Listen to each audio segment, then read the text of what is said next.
네, 뉴스업 속보부터 한 가지 전해드리겠습니다. 삼성전자가 올해 1분기 실적을 발표했습니다. 삼성전자의 1분기 영업이익은 6조 6천억 원으로 지난해 같은 기간보다 0.15% 감소했습니다.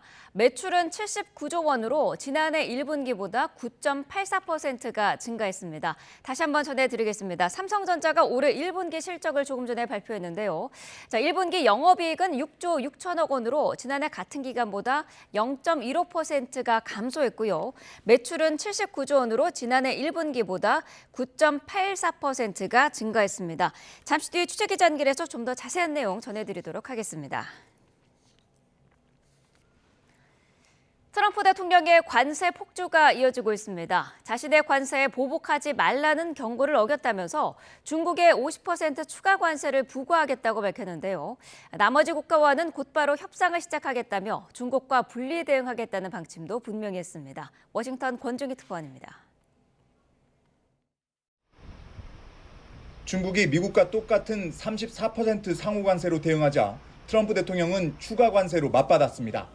보복하지 말라는 자신의 경고를 어겼다며 당장 철회하지 않으면 50% 관세를 더 부과하겠다는 겁니다. 이렇게 되면 중국은 총 104% 관세 폭탄을 맞게 돼 트럼프 취임 전보다 수출 가격이 2배가 뛰게 됩니다. Against my statement, they put a 34% tariff on above what their ridiculous tariffs were already. We're putting a 50% tariff on above the tariffs that we put on. 트럼프는 SNS에 앞으로 중국과 대화도 하지 않겠다고 선을 그었지만 시진핑 주석과 담판의 여지는 남겨뒀습니다. I have a great relationship with President Xi. I hope it's going to stay that way. I have great respect for China, but they can't do this. We're going to have one shot at this. 반면 중국을 제외한 다른 나라들과는 즉각 협상에 나서겠다고 밝혔습니다. 양자무역 적자 규모가 가장 큰 중국과의 관세 전쟁에 집중하면서 나머지 나라에는 관세율을 낮출 수 있다는 메시지를 전한 겁니다. 트럼프 대통령이 중국에 더 큰 보복을 경고하고 나선 건 다른 나라들이 맞불 관세 대열에 합류하지 못하도록 차단하기 위한 목적도 있는 것으로 관측됩니다. 워싱턴에서 YTN 권중입니다. 네, 트럼프 대통령이 협상의 여지를 열어두긴 했지만 이를 위해 관세를 유예할 계획은 없다고 분명히 했습니다. 이스라엘이 무역 적자를 없애겠다며 가장 먼저 움직인 가운데 우리나라도 곧 협상에 나섭니다. 워싱턴 홍상희 특파원입니다. 트럼프 대통령의 상호관세 발표 뒤 베냐민 네타냐후 이스라엘 총리가 가장 먼저 백악관으로 달려왔습니다. 상호관세 17%를 부과받은 이스라엘 네타냐후 총리는 미국의 입장을 이해한다며 미국 무역 적자를 빨리 없애겠다고 말했습니다. We will eliminate the trade deficit with the United States. We intend to do it very quickly. We think it's the right thing to do. And we're going to also eliminate trade barriers, a variety of trade barriers that have been put up unnecessarily. 중국을 제외한 모든 나라와 즉시 협상에 나서겠다고 밝힌 트럼프 대통령은 상호관세 유예는 검토하고 있지 않다고 말했습니다. And would you be open to a pause in tariffs to allow for negotiations? Well, we're not looking at that. We have many countries that are coming to negotiate deals with us, and they're going to be fair deals. 앞서 서둘러 트럼프 대통령과 25분 동안 전화 통화를 진행한 이시바 시게루 일본 총리도 일본이 세계 최고 대미 투자국이라며 설득에 나섰습니다. その上で一方的な関税ではなく投資の拡大を含め日米双方の利益になる幅広い協力の在り方を追求すべきであるとこのように申し上げました。 클라우디아 셰인바움 멕시코 대통령은 미국의 보복 관세로 대응하고 싶지 않다고 강조하면서도 부과 가능성도 배제하지 않았습니다. El aumentar el 25%, que digamos no lo descartamos, pero preferimos seguir el diálogo antes de alguna otra medida. 정인규 통상교섭본부장도 현지 시간 8일 이곳 워싱턴을 찾아 미 무역대표부 대표 등과 만나 우리나라에 부과된 25%의 관세를 낮추기 위한 협상에 나섭니다. 워싱턴에서 YTN 홍상입니다. 네, 뉴욕 증시 3대 지수는 관세 관련 소식의 급등락을 반복한 끝에 낙폭을 좁히고 혼조세로 마감했습니다. 뉴욕 증권거래소에서 우량주 중심의 다우존스 산업평균지수는 전장 대비 0.91% 내린 37,965.6의 거래를 마쳤습니다. 대형주 중심의 S&P 500 지수는 전장보다 0.23% 낮은 5,062.25, 나스닥 종합지수는 0.1% 반등한 15,603.26을 각각 기록했습니다. 시작은 급락세로 문을 열었다가 트럼프 대통령이 중국 외 모든 국가에 대한 관세에 90일간 유예를 검토 중이라는 보도에 상승 반전했지만 백악관이 가짜뉴스라고 밝히면서 혼조세로 마감했습니다. 트럼프 행정부의 관세 직격탄을 맞은 유럽연합 EU가 미국의 모든 공산품에 대한 관세 철폐를 제안했습니다. 미국이 여기에 더해 부가세도 내리라고 요구하자 일축했는데 협상이 쉽지는 않아 보입니다. 런던 조수연 특파원입니다. 트럼프 행정부의 관세 부과를 이틀 앞두고 유럽연합 EU가 미국의 모든 공산품에 대한 상호 무관세를 제안한 사실을 공개했습니다. 적극적인 협상 의지를 강조하려는 의도로 풀이됩니다. We stand ready to negotiate with the United States. Indeed, we have offered zero for zero tariffs for industrial goods, as we have successfully done with many other trading partners. 하지만 미국의 반응은 냉랭했습니다. 관세 전쟁을 주도하고 있는 피터 나바로 백악관 고문은 EU의 비관세 장벽도 낮출 것을 요구했습니다. EU의 19%의 부가가치세를 내리고 농식품 분야 규제를 철폐해 미국산 돼지고기와 옥수수, 쇠고기를 수입할 것을 촉구한 겁니다. 하지만 EU 측은 부가세가 회원국들의 중요한 수입원이라며 바꿀 뜻이 없음을 분명히 했습니다. 양측이 핵심 쟁점에서 이견을 드러내면서 향후 협상도 순탄치 않을 것임을 예고했습니다. EU 27개국 무역장관들은 미국과의 협상이 우선이지만 결렬될 경우에도 대비하기로 뜻을 모았습니다. We have to stay united. If you try to solve the problem on your own, this will not be successful. EU 집행위원회는 미국의 철강 알루미늄 관세에 맞선 보복관세 품목을 확정해 회원국들에 제시했습니다. 로이터 통신이 입수한 문서에 따르면 관세율은 25%이며 버번 위스키를 비롯해 와인과 유제품은 제외된 것으로 알려졌습니다. EU가 회원국 표결을 거쳐 예정대로 15일부터 1단계 보복관세 조치를 시행할 경우 세계 경제 규모 1위인 미국과 3위인 EU의 관세 전쟁이 본격화할 전망입니다. 런던에서 YTN 조수연입니다. 차기 대통령 선거일을 오는 6월 3일로 결정하는 안건이 오늘 국무회의에 오릅니다. 정부는 오늘 국무회의에서 이 같은 내용이 포함된 안건을 심의 의결해 대선일을 확정 공고할 예정입니다. 헌법과 공직선거법에 따라 대통령 벌이가 발생할 경우 60일 안에 대통령 선거를 치러야 하고 선거일은 50일 전에 공고해야 합니다. 6월 3일로 선거일이 확정되면 정식 후보자 등록은 5월 10일부터 이틀 동안 진행되고 공식 선거운동 기간은 5월 12일부터 선거일 하루 전인 6월 2일까지입니다. 윤석열 전 대통령 파면 이후 주말 사이 재정비의 시간을 가졌던 국민의힘이 경선 선거관리위원회를 출범시키며 본격 대선 일정에 돌입했습니다.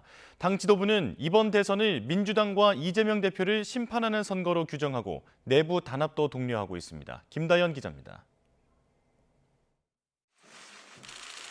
윤석열 전 대통령 파면 이후 처음 열린 국민의힘 지도부 회의에선 민주당과 이재명 대표를 향한 집중 공세가 이어졌습니다. 헌법재판소가 줄탄핵과 예산 폭거, 방탄 법안 같은 의회 독재에도 무거운 경고를 내렸다는 걸 잊어서는 안 된다며 탄핵은 이 대표의 8개 재판에 대한 면죄부가 아니라고 강조했습니다. 민주당은 국정 혼란의 주범이었습니다. 따라서 다가오는 조기 대선은 바로 이재명과 민주당을 심판하는 선거가 되어야 합니다. 이재명 세력의 나라 운명을 맡길 수는 없다며 윤 전 대통령 파면 사흘 만에 선거관리위원회를 띄우고 대선 체제에 돌입했습니다. 선관위원장엔 5선 의원을 지내고 지난해 총선 참패 이후 지도부 공백을 메운 황우여 상임고문을 앉혔는데 통합과 안정을 꾀한 인선이란 평가도 나옵니다. 주 52시간 예외 적용과 약자 복지, 저출생과 고령화 해결, 지방 소멸 극복, 청년 미래 같은 7가지 정책 비전도 일찌감치 내놨습니다. 내부적으로는 당 공식 입장에 철저히 반하거나 대선 후보를 공개적으로 비난하는 해당 행위를 겨냥한 단속에 나섰습니다. 향후 후보 간 경쟁에서 탄핵 책임론이 재차 불거져 집안 싸움으로 보이는 촌극은 없어야 한다는 위기감이 반영된 거로 보입니다. 대선을 치르기 위해서는 우리 당원들 그리고 국회의원들의 하나된 마음이 필요하다. 적어도 앞으로는 말로 분열되거나 이런 것들은 없어야 된다. 다만 당 내에선 여전히 윤 전 대통령과 절연을 주장하는 목소리와 더 이상의 분열과 뺄셈 정치는 없어야 한다는 주장이 맞서고 있습니다. 윤 전 대통령과의 거리두기 여부는 전통적인 지지층이냐 중도층 표심이냐 선택의 문제와도 직결돼 당 입장에선 확실한 노선 공표가 어려운 게 사실입니다. 일단은 대선 체제에 들어선 만큼 당은 앞으로 최소 한 달 동안은 다양한 후보군을 장점으로 흥행 주도권부터 잡아가겠다는 구상입니다. YTN 김다현입니다. 경제 속보입니다. 2월 경상수지가 71억 8천만 달러 흑자를 기록하며 22개월 흑자 행진을 이어갔습니다. 한국은행에 따르면 2월 경상수지는 반도체 수출 감소에도 불구하고 컴퓨터와 카메라 모듈 등을 중심으로 한 IT 품목 수출이 증가한 데 힘입어 71억 8천만 달러 흑자를 기록했습니다. 그러나 서비스 수지는 겨울방학 해외여행 성수기가 끝나 여행 수요가 줄었지만 국내 기업의 지식재산권 사용료 지급이 늘어나면서 32억 1천만 달러 적자를 기록해 전달보다 적자폭이 1억 5천만 달러 증가했습니다. 더불어민주당은 국민의힘이 여전히 윤석열 대통령을 끌어안고 있다며 맹공을 퍼부었습니다. 대선 후보를 내지 말아야 한다고도 요구했는데 조기 대선 체제 시작부터 파면 책임론을 전면에 내세운 모습입니다. 이준엽 기자입니다. 민주당 이재명 대표는 국민의힘이 반성 없는 윤석열 전 대통령을 여전히 끌어안고 있다고 날을 세웠습니다. 파면된 내란 수계를 제명해야 나라도 살고 국민의힘도 산다며 비판 수위를 끌어올렸습니다. 국민이 맡긴 권력과 국민이 낸 세금으로 대통령 놀이하고 권력 노름하다가 나라를 이렇게 망치고 국민들한테 쫓겨나고도 여전히 정신을 못 차리고 있어요. 박찬대 원내대표도 대통령 보궐선거에 4,900억 원이 넘게 든다는 국회 예산정책처 추계를 거론하며 염치가 있다면 대선 후보를 내지 말라고 직격했습니다. 지도부 회의에선 국민의힘을 겨냥한 위원정당 해산이나 윤 전 대통령 출당 조치 등을 언급하며 조기 대선 책임론을 제기하는 목소리가 이어졌습니다. 수백억 혈세의 낭비, 보궐선거를 자초한 책임이 있는 정당으로서 대선 후보를 내지 않는 것이 그나마 국민들에 대한 정치적 도리입니다. 민주당은 한덕수 대통령 권한대행을 향해서도 대선일을 바로 공고하고 새 정부 출범까지 공직자 인사를 중단하라며 요구사항을 쏟아냈습니다. 이재명 대표가 직접 제안해 세종 신행정수도 이전을 재추진하는 방안을 검토하는 등 대선을 염두에 둔 대형 정책 의제들도 고심하고 있습니다. 민주당 내에선 집권플랜본부를 비롯한 분야별 조직을 촘촘하게 가동해온 만큼 대선 체제 전환에 서두를 필요는 없다는 분위기도 읽힙니다. 다만 대선 날짜가 공고되고 이재명 대표가 사퇴하면 조만간 당 체제에도 적잖은 변화가 있을 것으로 보입니다. YTN 이준엽입니다. 윤석열 전 대통령이 파면되면서 대통령 기록물 이관 작업이 시작됐습니다. 그런데 이 과정에서 비상계엄과 내란 관련 문헌들이 비공개 기록물로 보호될 가능성이 제기되면서 법 개정을 촉구하는 목소리가 나오고 있습니다. 양동훈 기자입니다. 행정안전부 대통령 기록관은 윤 전 대통령 관련 대통령 기록물 이관 작업에 착수했습니다.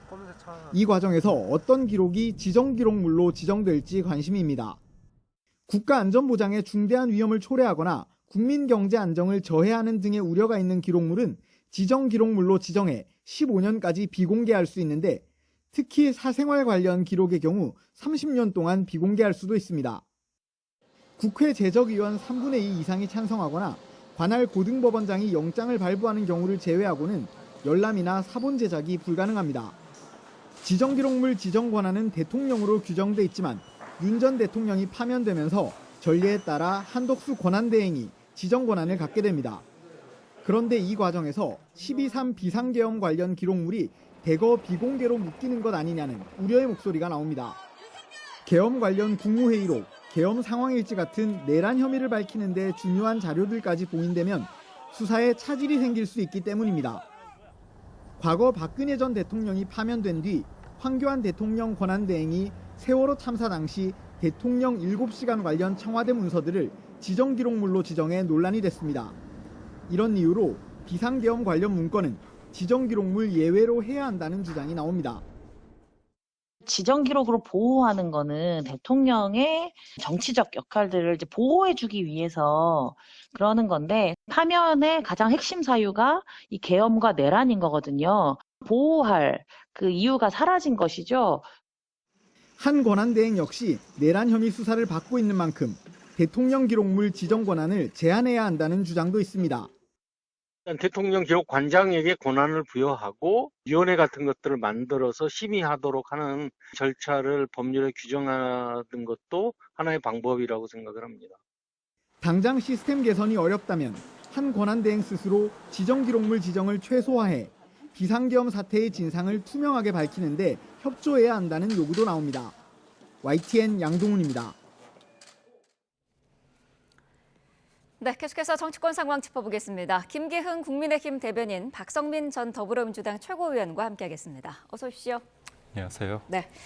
자, 대선일이 오늘 이제 국무회의에서 6월 3일로 확정이 될 것으로 보입니다. 양당이 이제 조기 대선 준비에 본격 돌입을 했는데 먼저 국민의힘 상황부터 짚어보죠. 황우현 전 비대위원장이 선관위원장으로 지명이 됐습니다. 네. 지난해 총선 패배 이후에 꾸려진 비대위의 위원장을 지낸 적이 있죠. 맞습니다.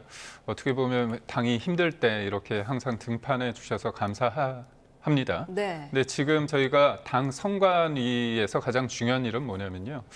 이른바 경선을 잘 치러내는 겁니다.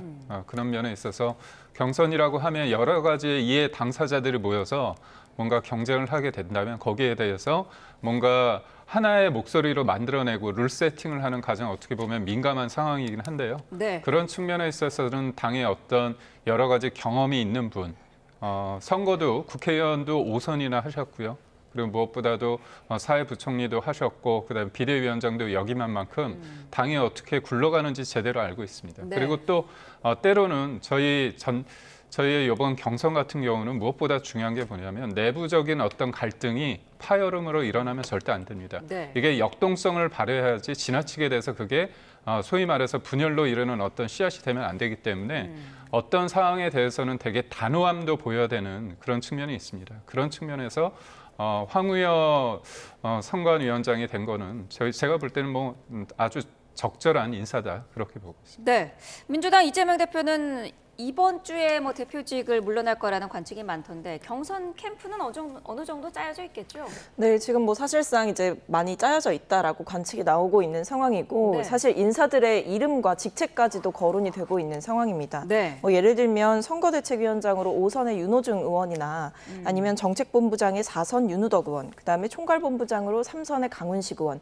정무총괄은 3선의 김영진 의원 등이 한다. 이런 식으로 이제 여러 가지 직책과 이 의원들의 라인업이 사실상 짜여진 상황이다 이렇게 보여지고 있는 거고요. 그다음에 네. 말씀해 주신 대로 이번 주에 그러니까 지금 9일로 예정이 되어 있다라고 알려지고 있는데 이제 당대표직을 사퇴할 것이다 이렇게 보여지고 있습니다. 네. 근데 이것과 별개로 이제 민주당은 이제 당대표가 사퇴하신 즉시에 지금 특별당규 준비위원회와 이제 선거 관리를 위한 이 위원회들을 꾸릴 예정이다. 네. 그래서 본격적으로 이 조기 대선 국면이 정말 빠르게 본격화되고 있는 실정이다 이렇게 보입니다. 네, 양당이 속도감 있게 지금 준비를 하고 있는 상황인데 이번 대선과 관련해서 국민의힘에서는 이재명과 민주당을 심판하는 선거가 돼야 한다라는 입장이고요.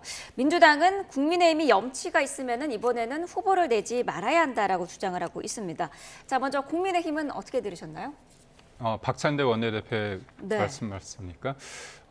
저희가 볼 때 이번에 대통령이 어떻게 보면 계엄에 대한 정치적 책임을 물어서 파면에 이르게 됐습니다. 주권자인 국민들의 의사를 통해서 대통령이 선출이 됐는데 그런 대통령에 대해서 책임을 물은 거죠. 그렇다면 이 부분에 대해서는 일단락이 된 겁니다. 근데 여전히 민주당은 내란 종식을 외치면서 계속 내란 말씀을 하고 계시죠. 네. 저희는 역설적으로 그 헌재 결정문에 보면 대통령에 대한 책임을 물었지만 한편으로는 민주당의 어떤 탄핵 남발과 입법 폭주에 대한 문제도 분명히 지적을 했습니다. 한예로 탄핵 심판 제도를 어떻게 보면 탄핵 소추 사유의 위법성에 대해 숙고하지 않은 채 어떤 의혹만으로 이거를 남발했다, 정치적 압박 수단으로 이용했다 이렇게 적시까지 했습니다. 그렇다면 민주당은 이 부분에 대해서 어떤 얘기도 없거든요. 무조건 대통령이 탄핵됐기 때문에 연좌제 성격으로 뭐 국민의힘을 해체해야 된다, 위헌정당으로 이렇게 물들어왔다고 노젓는 것 같지만 하나의 국면이 바뀌었습니다. 미래를 위해서 경쟁을 해야 되는데 저는 도리어 민주당, 이재명의 민주당이 지금까지 어떻게 해왔는지에 대해서 국민들이 다 보고 있습니다. 그런 측면에 있어서 국민의힘 후보가 만약에 없으면 이재명 대표가 그냥 대통령 되는 거 아닙니까? 그거는 국민을 위해서 누구도 행복하지 않은 상황이기 때문에 저희는 이번 대선을 통해서 국민의 민심에 정확히 저희가 판단을 받고요. 네. 미래를 위해서 누가 제대로 하는지 선의의 경쟁을 할 것이라고 봅니다. 네. 이재명과 민주당을 심판하는 선거가 돼야 한다는 국민의힘의 주장에 대해서는 민주당은 어떤 입장일까요? 그러니까 이게 저는 좀 국민들을 무시하는 처사라고 생각을 합니다. 왜냐하면 일단 이번에 이 조기 대선이 치러지는 이유는 뭡니까? 윤석열 대통령이 파면당했기 때문이고요. 그 이유는 뭡니까? 국가 긴급권을 남용했다. 그러니까 헌법을 정면으로 위반했고 본인을 뽑아준 국민들의 신임을 중대하게 배반했다라는 이유 때문에 파면을 만장일치로 당한 거거든요. 네. 근데 이 사안에 대해서 지금 국민의힘이 어떤 통렬한 반성을 하기보다는 오히려 윤석열 전 대통령이 파면되니까 대통령을 만나러 이 원내 투톱이 달려가고 심지어 달려가서 윤석열 전 대통령으로부터 받았던 뭐 대선을 승리해라라는 메시지를 옮기고 있고요. 그다음에 심지어 윤석열 전 대통령이 파면됐음에도 불구하고 당내에서 이 대통령에 대해서 문제 제기를 했던 김상욱 의원의 뭐 제명설 혹은 탈당설 이런 이야기를 하면서 김상욱 의원에 대한 책임론을 이제 부각시키고 있는 게 지금 국민의힘의 현 주소이기 때문에 네. 이렇게 윤석열 전 대통령이 파면당한 이 상황 속에서도 어떤 정치적인 책임을 지겠다라는 모습을 제대로 보이지 않고 반성도 하지 않고 심지어 오히려 약간 적반하장식으로 이재명 대표가 있기 때문에 대선에서 이길 수 있다라는 생각을 하는 것 같은 이 모양새 자체가 국민들에게 저는 너무 염치 없는 행동이 아닌가 싶습니다. 네. 자, 앞서서 대변인께서도 언급을 해주셨습니다만 국민의힘에서는 이번 대선 과정에서 당내 분열이 되지 않도록 네. 지키는 일도 상당히 중요하지 않습니까? 지금 윤 전 대통령과의 관계 설정을 당이 어떻게 해야 되느냐 여기에 대해서도 당내 지금 다른 이야기가 나오고 있는데 어제 윤상현 의원이 이런 이야기를 했더라고요. 절연보다 무서운 게 분열이다 라면서 대통령 자산과 부채를 같이 짊어질 수밖에 없다 이렇게 언급을 했습니다. 어떤 의미였을까요? 맞습니다. 저희가 대통령과 이별을 한다고 하더라도 국민들은 그렇게 보지 않지 않습니까? 윤석열 전 대통령이 잘한 부분에 대해서는 저희가 받는 거고요. 아쉬운 지점이 있으면 저희가 또 그거를 가지고 갈 수밖에 없습니다. 네. 그런 측면에서 이거를 인위적으로 어떻게 거리를 둔다 아니면 뭐 이별한다 그런 것들이 어떻게 보면 그게 더 선거 공학적인 어떤 측면이 있습니다. 그리고 당내에서 여러 가지 이견이 있는 건 당연합니다. 대통령이 파면을 당한 이후에 당에서 이런 이견이 없으면 그게 더 이상한 거 아닙니까? 자연스럽게 경선 과정에서 이런 다양한 의견들이 올라올 거고요. 그렇다면 우리가 선거를 이기기 위해서 어떻게 할 건지 그리고 윤석열 전 대통령도 민주당 쪽에서 볼 때는 끊임없이 뭐 개입을 할 거다 얘기하겠지만 그거는 온전하게 윤석열 전 대통령께서 알아서 할 몫이 아닌가 그런 생각을 합니다. 네. 그러니까 윤석열 전 대통령이 후보 시절에 대선 시절에 그런 말을 했습니다. 10가지 중 9이 달라도 정권 교체를 위한 한 가지 마음이 같으면 우리는 하나가 돼야 된다 얘기를 했습니다. 지금 정권 재창출을 위해서 우리가 해야 될 것은 지금은 이견보다는 단합이고요. 그 과정 속에서 다양한 의견들은 터져 나올 수 있다고 봅니다. 하지만 이견이 어떻게 보면 이틀막으로 되지 않는 그런 어떤 다양성, 역동성이 있는 상황이기 때문에 저는 네. 그렇게 걱정하지는 않습니다. 민주당은 국민의힘이 윤 전 대통령을 출당 조치해야 된다 이런 입장인 거죠? 네, 그러니까 사실 뭐 대통령이 1호 당원이다 이런 이야기 그동안 국민의힘이 했던 거 아닙니까? 네. 1호 당원을 어떻게 버리냐라고 했는데 그 1호 당원이 헌법을 위반하고 국민들의 기본권을 제약할 수 있는 무시무시한 이 불법 계엄을 저질렀 넣는데도 불구하고 아직까지도 그 1호 당원과 절연하지 못한다. 그 1호 당원에 대한 어떠한 제재도 하지 못한다라고 하는 것 자체가 국민의힘이 과연 누구를 바라보고 정치를 하느냐에 대해서 그 현실을 보여주고 있다고 생각을 합니다. 네. 이 윤석열 전 대통령과 정치적으로 절연하지 않으면요. 국민들과 저는 영영 절연하게 될 거라고 생각을 해요. 지금 상황에서 이렇게 헌재가 판결을 내려줬고 여기에 대해서 대통령의 책임론이 있는 상황임에도 불구하고 아직까지도 윤석열 전 대통령은 제대로 반성하는 모습을 보여주지 않고 있고요. 오히려 본인의 지지자들을 향한 메시지를 던지기 바쁜 상황입니다. 근데 이 상황 속에서도 국민의힘이 조기 대선 국면이 본격화되고 있는 이 상황에서도 윤석열 전 대통령과 거리를 두지 못하고 있다는 것 자체가 네. 아직까지도 윤석열 전 대통령의 미련을 두고 있는 것 아닌가. 그러니까 윤석열 전 대통령의 지지층을 흡수하기 위해서 아직까지도 계산을 하고 있는 것이 아닌가 싶은데 네. 저는 이 영역에 있어서는 정치적인 계산을 앞세울 것이 아니고요. 오히려 국민에 집중하고 국민들에게 도대체 어떤 일이 벌어졌는지에 집중한다고 한다면 저는 윤석열 전 대통령을 하루속히 제명해도 모자랄 판에 아직까지 어떤 시간을 들여야 한다라든지 대통령을 이해해드려야 된다라든지 이런 식의 이야기가 나오고 있는 것 자체가 국민들을 바라보기보다는 아직까지도 본인들의 밥그릇에만 치중하고 있다 이렇게 보입니다. 네, 주요 인사들이 하나둘 대선 출마를 선언하기 시작을 했습니다. 먼저 진보 진영에서 김두관 전 의원이 출마를 선언했는데 어대명 경선으로는 본선 승리를 장담할 수 없다라는 입장을 밝혔습니다. 중도 확장성이 필요하다는 그런 입장인데 어떻게 들으셨나요? 아무래도 이제 후발 주자들 입장에서는 워낙에 확고한 이 지지세가 있는 1등 후보가 있다 보니까 여러 가지 이제 강한 메시지를 던질 수밖에 없는 상황인 것 같습니다. 그리고 네. 사실 당 내에서도 이재명 대표의 어떤 지지세가 확고하다라는 건 알고 있지만 그렇다고 해서 이 대선 후보의 선출 과정이 추대로 가는 것이 과연 옳으냐라는 네. 목소리도 있기 때문에 그 빈틈을 좀 파고들려는 전략이 아닌가 싶은데요.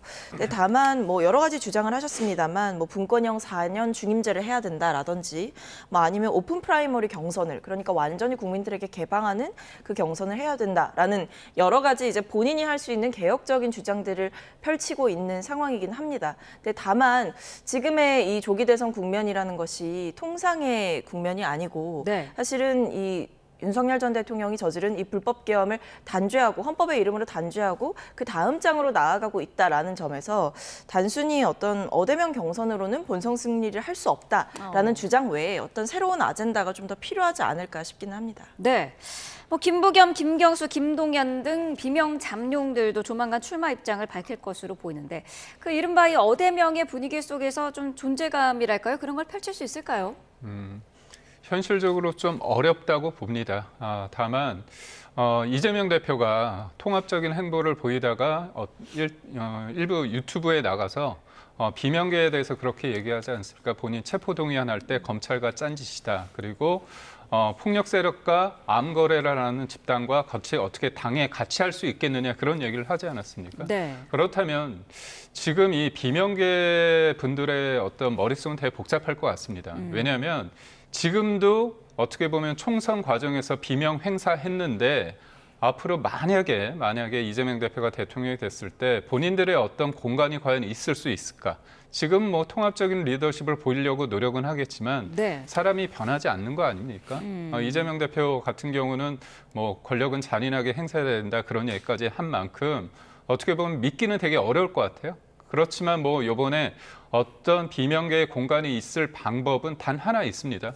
개헌인데요. 그 개헌 관련해서 우원식 의장이 굉장히 어떻게 보면 총대를 맸고요. 그 과정에서 지금 여러 가지 목소리가 나오고 있습니다. 근데 이 목소리 중에서 가장 중요한 건 그거죠. 그러니까 이재명 대표의 한 개인을 위한 어떤 개헌을 막기 위한 그 호언 세력이냐 아니면 국민을 위해서 지금의 어떤 체제를 한번 바꿔야 된다는 국민을 위한 어떤 개헌이냐의 어떤 싸움 속에서 네. 비명계가 선택할지는 그거는 제가 볼 때는 이재명을 위한 민주당에서 이재명을 위한 대한민국을 가지는 않아야 된다는 그런 상식적인 생각이 좀 있을 것 같아요. 그런 측면에서 제가 볼 때 개헌을 화두로 개헌을 고리로 뭔가 연대의 움직임이 좀 있을 것 같다 그런 생각을 합니다. 네, 보수 진영에서는 오늘 안철수 의원이 광화문에서 대선 출마 선언을 하는데 그런데 지금 보면은 국민의힘에서는 눈에 띄는 그 이재명 대표에 대항할 만한 강한 강자가 없다 이런 지적이 계속 나오고 있거든요.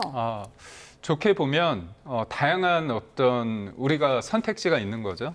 제가 볼 땐 내년에 지방선거가 있는 만큼 네. 지자체장들도 이번 기회에 어떻게 보면 본인도 참여를 하고자 하는 분들이 제법 있는 것 같습니다. 그래서 한 15분 정도 언급이 되고 있는데요.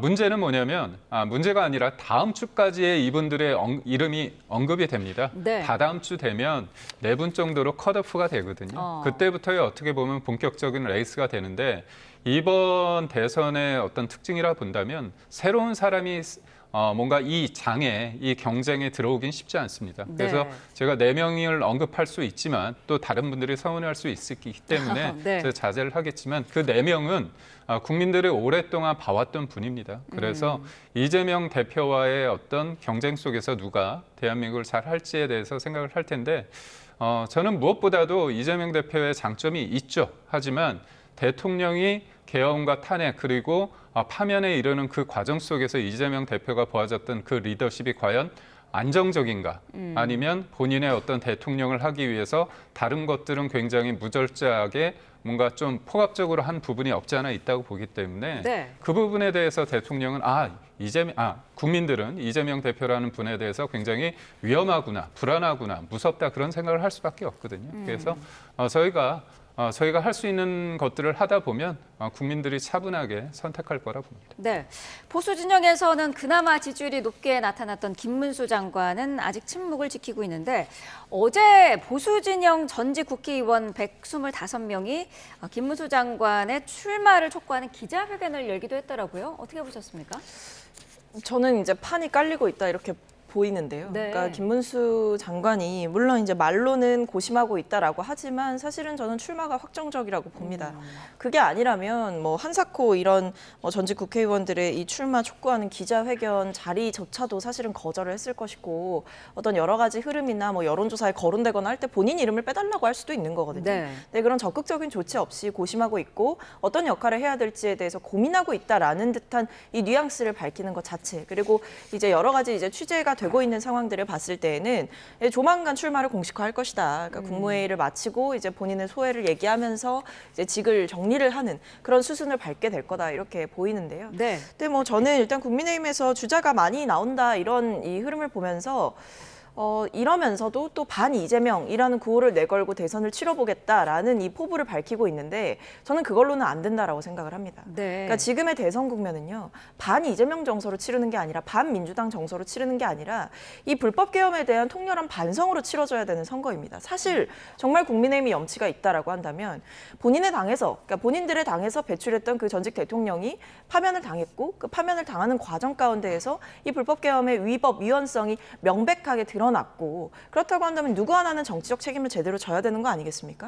사실 보궐선거가 이제 최근에 치러졌었는데 보궐선거에 귀책 사유가 있는 경우에는 후보를 내지 않기도 합니다. 그러니까 그만큼 이렇게 중대한 일을 저질렀고 국가를 쑥대밭을 만들었다라고 한다면 아직까지도 반성 없이 야당을 비판할 게 아니라 정말 우리가 나서서 우리가 후보를 내지 않겠습니다. 죄송하다라는 정도의 메시지는 나와줘야 되는 상황이 아닌가. 근데 아직까지도 국민의힘에서는 윤석열 전 대통령을 만나러 가거나 아니면 대통령에게 시간을 드려야 된다라거나 이런 식의 주장만 있을 뿐 어떤 제대로 된 반성과 정말 뼈를 깎고 살을 깎겠다라는 각오로 정말 절치부심하는 그런 모습이 보여지지 않아서 국민들이 마음을 들이기는 어렵지 않을까 싶습니다. 네, 자 이번 대선에서는 누가 후보로 나올 것인가도 관심입니다만은 개헌이 이루어질까 그 부분도 관심인데 국민의힘에서는 대선 때 개헌 국민투표를 추진하자 이렇게 뭐 우원식 의장의 제안대로 그렇게 하자라는 입장인 건가요? 저희는 개헌에 대해서 적극적입니다. 네. 왜냐하면 8년 전에 그 상황을 봤을 때 저희는 개헌을 얘기했어요. 근데 문재인 당시 후보의 경우는 개헌에 대해서 자기가 임기를 할 때 대통령이 되면 하겠다고 했지만 하지 않았습니다.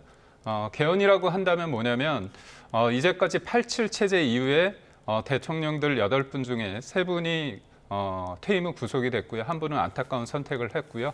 2명은 파면을 당하기도 했습니다. 네. 이게 사람의 문제 아니면 체제의 문제냐 여러 가지 봤을 때 제왕적 대통령제의 어떤 문제 무엇보다도 지금 현실적으로 드러났던 제가 볼 땐 제왕을 넘어서 황제적인 어떤 입법 권력을 통한 무한한 탄핵을 통해서의 어떤 국가기관의 무력화 네. 이런 부분이 있습니다. 그렇다면 우리가 매번 어떤 잘못을 실패를 한다고 한다면 그거에 대한 어떤 본질적인 어떤 질문을 하게 되고 그에 대한 답변을 해야 됩니다. 근데 그때도 문재인 당시 후보는 이걸 거절했죠. 한 사람이 선택을 했으면 개헌이 이루어졌는데 이번에도 마찬가지입니다. 이재명 대표만이 이거를 반대하고 있는 거 아닙니까? 한 사람 살고자 본인이 대통령 됐을 때 누릴 건 다 누리고 그 다음에 개헌을 하자. 이건 진정성이 없는 거 아닙니까? 그래서 민주당 내에서도 그리고 우원식 의장마저도 지금 개헌을 해야 된다고 얘기를 하는 만큼 이 부분에 대해서 봐야 되고 네. 저는 민주당도 좀 선택을 하셔야 돼요. 뭐냐면 한 사람 지키고자 해서 지금의 제왕적 대통령제를 고수하고자 하는 민주당 그리고 국민을 위해서 어떻게 보면 이번 기회에 바꾸자고 하는 국민의힘이 반개혁 세력, 호원 세력 대 개혁적이면서 개헌 세력 대의 어떻게 보면 대결이라고 볼 수 있거든요. 국민들의 어떤 현명한 판단이 있을 거라 봅니다. 네. 어제 이재명 대표는 물리적으로 둘을 동시에 진행하는 것은 불가능하다. 지금은 내란 종식에 집중할 때다 이렇게 밝혔는데 어떻습니까? 근데 일단은 이 조기 대선이 시간이 얼마 없어요. 사실 지금 이제 60일도 깨진 상황이거든요. 네. 그 시간이 하루하루 가고 있는 상황인데 지금 우원식 의장의 제안을 보면 이 조기 대선, 그러니까 투표 날에 이 개헌 관련한 국민투표를 같이 동시에 진행하자라는 거고 그 네. 말은 즉슨 한 달 안에 이 개헌안을 정리해서 그것을 이제 최종적으로 정리하는 작업까지도 해야 된다 이렇게 보는 거거든요. 네. 근데 사실 지금 나오는 어떤 대통령의 임기를 축소하는 내용이나 뭐 국민 기본권을 강화하는 내용이나 이런 것들은 하나하나가 다 덩어리가 큰 내용들이거든요. 그러니까 소위 말하는 빅딜이 필요한 내용들입니다. 근데 이 빅딜이 필요한 내용들을 한 달 안에 속도전으로 정리를 한다? 사실 그것은 물리적으로 쉽지가 않죠. 왜냐하면 당내 경선도 있고 이제 전국을 순회하면서 경선을 치러야 되기도 하는 여러 가지 물리적 상황이 있고 정치적으로 그동안 첨예하게 대립해왔던 내용들에 대해서 이것을 빅딜을 하루아침에 이뤄낸다? 이것도 사실은 쉽지가 않은 겁니다. 그래서 현실적으로 어떤 대통령의 임기와 관련한 것은 이제 차기 정부에서 논의를 하고 그때 마무리를 짓는 게 맞지 않을까라는 생각이 들고요. 네. 그 외에도 지금 이재명 대표께서 개헌에 반대한다라는 게 아니고 이 개헌에 반대를 하는 것이 아니라 이 내란 종식이 먼저다라는 우선순위를 분명하게 한 것이고요. 그리고 개헌에는 찬성한다라는 입장을 사실은 보였습니다. 예를 들면 이 원포인트 개헌에는 이제 찬성을 하신 거거든요. 뭐 5.18 정신의 헌법 전문 수록이라던가 아니면 비상개헌 발동 권한의 축소라던가 이런 부분들을 좀 봐주셨으면 좋겠습니다. 네. 알겠습니다. 두 분 말씀은 오늘 여기까지 듣도록 하겠습니다. 김기흥 국민의힘 대변인, 박성민 전 더불어민주당 최고위원과 함께했습니다. 고맙습니다. 고맙습니다. 검찰 명태균 의혹 전담수사팀이 지난 2월 서울중앙지검에 사건을 이첩한 직후에 김건희 여사 측의 소환 일정을 조율한 것으로 YTN 취재 결과 확인됐습니다. 직접 검찰에 출석해 조사를 받는 방안을 유력하게 검토하고 있는 가운데 윤석열 전 대통령까지 수사가 이어질지 관심입니다. 신지원 기자가 단독 보도합니다. 명태균 의혹 전담수사팀은 지난 2월 창원지검에서 서울중앙지검으로 사건을 옮겨왔습니다. YTN 취재 결과 수사팀은 서울중앙지검으로 옮긴 직후 김건희 여사 측에 연락해 소환조사 협조를 요청한 것으로 확인됐습니다. 김 여사가 지난 2021년 여름부터 명태균 씨와 수시로 연락하며 비공표 여론조사 자료를 보고받은 정황과 관련해 대면 조사가 필요하다고 판단한 겁니다. 다만 당시에는 김 여사 측이 명태균 의혹 사건과 관련해 정식으로 변호인을 선임하기 전 단계여서 구체적인 조사 시간과 장소를 조율하는 단계로 넘어가지는 못한 것으로 파악됐습니다. 앞서 검찰은 명품 가방 수수 사건과 도이치 주가 조작 의혹 사건과 관련해 대통령 경호처 부속청사에서 김 여사를 비공개 조사하면서 특혜 논란에 휘말린 바 있습니다. 헌법재판소는 이 사건으로 탄핵 소추됐었던 이창수 서울중앙지검장 등 검사 3명에 대한 탄핵을 기각하면서 제3의 장소에서 조사하는 것에 문제 없다고 판단했지만 검찰은 이번에는 김 여사를 청사로 불러 조사하는 방안을 유력하게 검토하고 있습니다. 다만 김 여사가 포토라인에 서기는 쉽지 않을 것으로 보입니다. 윤석열 전 대통령이 파면되면서 자연인 신분이 되기는 했지만 대통령실 경호가 유지되고 있기 때문입니다. 검찰이 김 여사에 대한 청사 소환 방침을 세운 가운데 명태균 의혹에 대한 수사가 윤 전 대통령까지 이어질지 관심입니다. YTN 신지원입니다.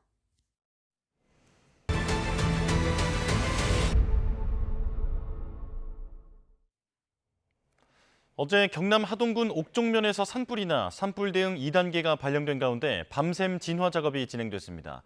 날이 밝으면서 헬기 진화도 재개됐는데 취재기자 연결해 현재 상황 알아보겠습니다. 차상은 기자. 네, 경남 하동군 산불지휘본부에 나와 있습니다. 네, 현재 진화율은 어떻습니까?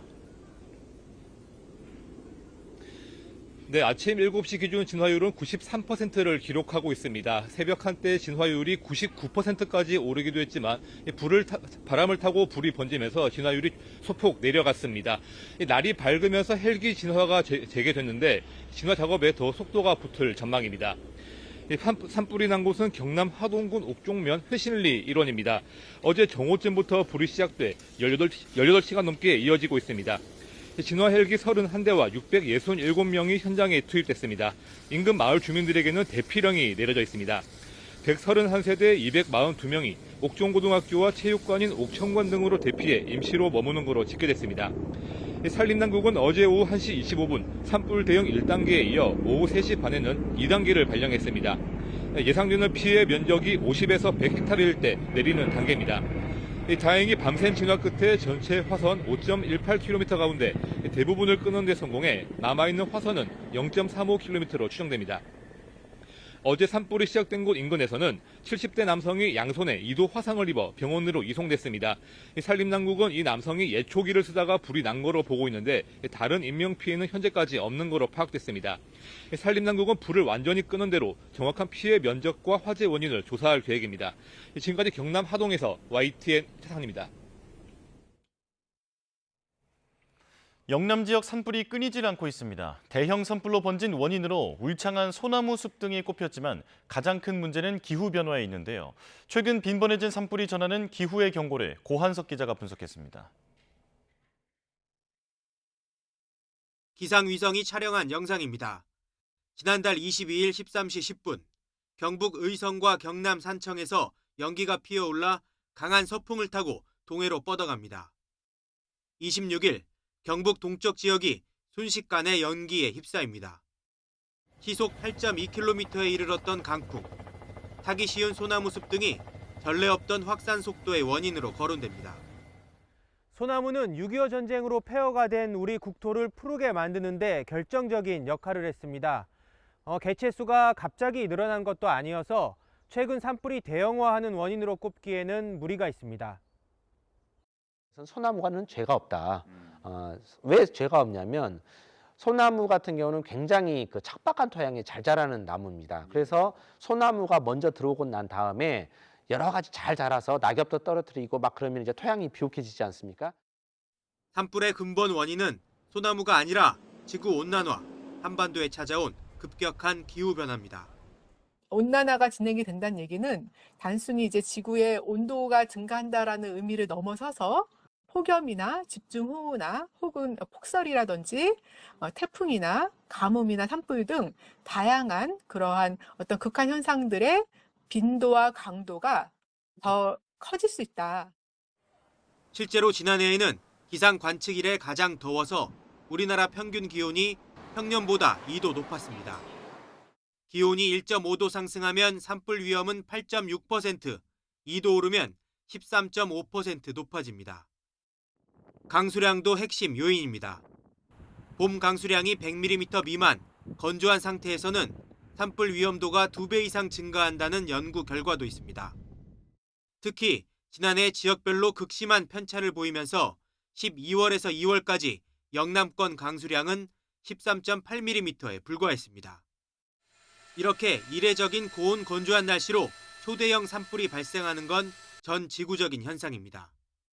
금년도 1월 달에 발생한 미국 LA 산불, 또한 2월 달에 발생한 일본 이와타현 산불 등이 좀 잘 말해주고 있는 것 같습니다. 이 지역의 공통점은 산불 발생 시기가 아님에도 불구하고 산불이 발생했다는 점입니다. 상시화하고 대형화하는 산불. 지구가 인간에게 보내는 경고입니다. YTN 고한석입니다. 경기 남양주에 있는 백봉산에서도 불이 났습니다. 지난 1월 대전 도심에서 무면허 난폭 운전을 한 10대들은 검찰에 넘겨졌습니다. 사건 사고 소식 권민석 기자입니다. 땅거미가 내려앉은 나무 사이로 시뻘건 불길이 머리를 내밀었습니다. 어제 저녁 7시 반쯤 경기 남양주시 와부읍에 있는 백봉산에서 불이 났습니다. 입산을 금지한다는 재난 문자가 발송되기도 했는데 산불은 3시간 40여 분 만에 꺼졌습니다. 어젯밤 10시쯤엔 경기 성남시 금광동에 있는 5층짜리 건물 1층 컴퓨터 수리점에서 불이 났습니다. 다친 사람은 없었지만 건물 위층에 사는 주민 여러 명이 대피했습니다. 소방당국은 수리점 컴퓨터에서 불이 난 거로 보고 화재 원인을 조사하고 있습니다. 흰색 승용차가 역주행하고 중앙선도 마구 침범하며 앞차를 추월합니다.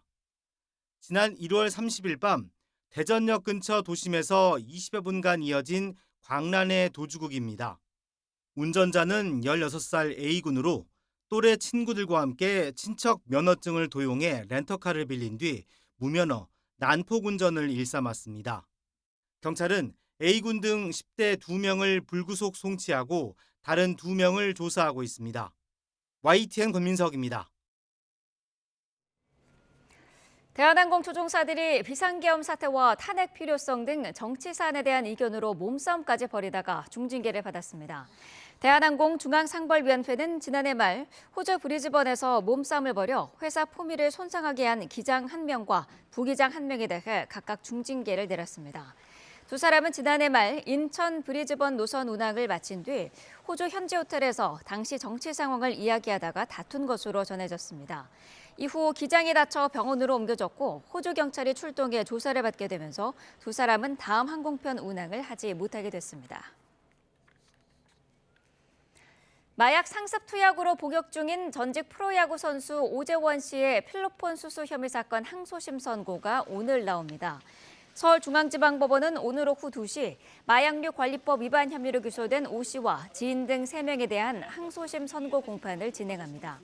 앞서 오 씨는 필로폰 투약 혐의 등으로 재판을 받던 도중 지인으로부터 필로폰 약 0.2g을 수수한 혐의로 추가 기소돼 1심에서 징역 4개월에 집행유예 2년을 선고받았습니다.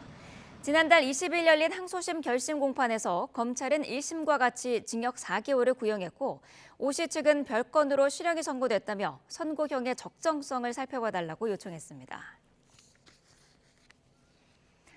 액상 대마를 구하려다 적발된 국민의힘 이철규 의원 아들이 대마 양성 반응을 보인 것으로 파악됐습니다.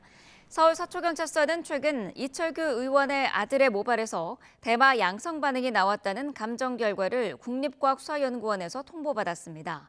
이 씨는 지난해 10월 이른바 던지기 수법으로 서초구 주택가 화단에 묻힌 액상 대마를 찾으려다 미수에 그친 혐의를 받습니다. 법원이 신동호 EBS 신임 사장 임명 처분의 집행을 정지해달라는 신청을 받아들였습니다. 서울행정법원은 어제 김유열 전 사장이 이진숙 방통위원장을 상대로 낸 집행정지 신청을 인용했습니다. 법원은 본안 사건인 EBS 사장 임명 무효 확인 사건의 판결 선고일로부터 30일이 되는 날까지 신 사장 임명 처분의 효력을 정지하도록 했습니다. 방통위는 결정이 나온 당일 법원의 집행정지 인용 결정에 불복해 즉시 항고장을 냈습니다. 울산의 한 대학교 신입생 단체 대화방에 음란물 수십 개가 퍼져 경찰이 수사에 나섰습니다. 학교 측은 한 달 전에 노트북을 잃어버렸다고 신고한 한 학생의 이름으로 음란물이 올라온 것으로 파악했습니다. 오태인 기자가 취재했습니다. 지난 3일 새벽 울산 지역 한 대학교의 학생 단체 대화방에 음란물이 올라왔습니다. 여성 신체 부위 일부를 찍은 사진이나 동영상 40여 개입니다.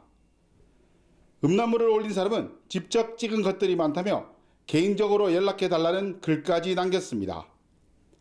이 대화방은 학부 신입생들을 위한 공간으로 당시 280여 명이 참여한 상태였습니다. 대학 측은 경위 조사에 나섰고 한 달 전 노트북을 잃어버린 학생 이름으로 음란물이 올라온 것으로 파악했습니다. 노트북을 분실했다고 하고 한 달 전쯤에 그리고 난 뒤 이게 본인이 이제 자는 사이에 이게 갑자기 그 단톡방에 이제 본인 이름으로 올라가신 거라서 학생은 경찰에 그거를 이야기를 했다고 하네요. 경찰도 수사에 나섰습니다. 이 학생이 노트북 분실을 접수한 사실을 확인하고 실제 음란물을 올린 사람이 누군지 찾고 있습니다. 일단은 피해가 발생했으니까 수사를 진행해야죠. 저희가 사건 접수해서 그 음란물 유포된 거 하고 그걸 좀 수사를 진행할 겁니다. 음란물 게시 이후 대화방은 해당 학부 학생회가 나서 폐쇄한 상황. 학생회는 해킹이나 바이러스 등의 이유가 아니라면 유포자에 대한 형사소송도 진행하겠다는 뜻을 밝혔습니다. YTN 오태인입니다. 트럼프 미국 대통령이 중국을 뺀 모든 나라의 관세 부과를 90일간 중단하는 방안을 고려한다는 가짜뉴스가 퍼져 뉴욕 증시가 15분간 크게 요동쳤습니다. 트럼프는 중국을 추가 보복 관세로 압박한 반면 다른 나라와는 협상 의사를 밝혔는데 뉴욕 증시 3대 지수는 혼조세로 마감했습니다. 이승윤 특파원입니다. 트럼프 미국 대통령의 관세 전쟁 여파로 뉴욕 증시 3대 지수는 3거래일 연속 급락세로 시작했습니다. 이후 트럼프가 중국을 뺀 모든 나라에 관세 부과를 90일 동안 일시 중단하는 방안을 고려 중이라는 소식이 전해지자 빠른 속도로 상승 반전했습니다. 대형주 중심의 S&P 500 지수는 한때 전 거래일 대비 상승폭이 3.4%를 기록했고 기술주 중심의 나스닥 지수 역시 4.5% 뛰었습니다. 불과 7분 만에 S&P 500 지수에 2억 5천만 달러의 자금이 몰려들 정도. 하지만 백악관이 90일 관세 일시 중단 보도는 가짜뉴스라고 밝히면서 증시에 찬물을 끼얹었습니다. 블룸버그 통신은 15분 만에 증시가 크게 요동쳤던 광란이라고 보도했습니다. 이후 트럼프가 중국의 추가 보복 관세 방침을 천명하면서도 다른 나라와는 협상 의사를 밝히면서 3대 지수는 혼조세로 마감했습니다. Lack of policy competence that we are seeing a negative economic scenario, recession risks are rising, and that's then going to be an additional concern for. 이런 가운데 미국 중앙은행인 연방준비제도의 아드리아나 쿠글러 이사는 관세와 관련한 최우선 과제로 인플레이션 관리를 강조했습니다. 제롬 파월 연준 의장과 마찬가지로 아직은 경기 침체 방지에 방점을 둔 금리 인하에는 어느 정도 선을 그은 신중론으로 풀이됩니다. 하지만 경제 전문가들은 시장의 불확실성을 키우는 트럼프의 관세 전쟁에 대응해 경기 침체를 막기 위해 결국 연준이 기준금리를 인하할 가능성이 크다고 보고 있습니다. 뉴욕에서 YTN 이승윤입니다. 네, 정인교 산업통상자원부 통상교섭본부장이 잠시 뒤 미국 워싱턴 DC로 향하는데요. 현장 연결해서 알아보도록 하겠습니다. 지난 4월 2일 트럼프 대통령이 발표한 상호 관세를 비롯한 여러 가지 관세 조치에 대해서 미 상무부와 USTR를 만나서 진지하게 이 문제에 대해서 협의를 하고 우리나라가 다른 나라에 비해서 불리하지 않은 조치를 받을 수 있도록 적극 협의하고 오겠습니다.